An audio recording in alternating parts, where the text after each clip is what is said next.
High, আমি ছোটদা। আমি পিছিয়ে পড়া সমাজের পিছিয়ে পড়া গরিব দরিদ্র অসহায় মানুষের অসহায় বাচ্চাদের পড়াশোনার গাইড বা পড়াশোনার তাদের দায়িত্ব নিয়েছি। তারা সরকারি স্কুলে যায়, ঠিক কথা। তারপরে সবাই যে এবার বল প্রাইভেট হ্যাপি লাগে সেটা বার্থডে। আমি দিই বিনামূল্যে, এবং তার সাথে তাদের বিকেলের টিফিন, হ্যাপি রবিবার বার্থডে একটা শ্রেয়াসী। মধ্যাহ্নভোজ।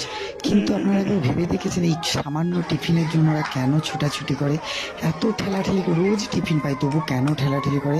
কারণ এই খাবারগুলো তারা বাড়িতে পায় না। বাচ্চাদের আচরণ এটা নয়, ওরা এটা পায় না।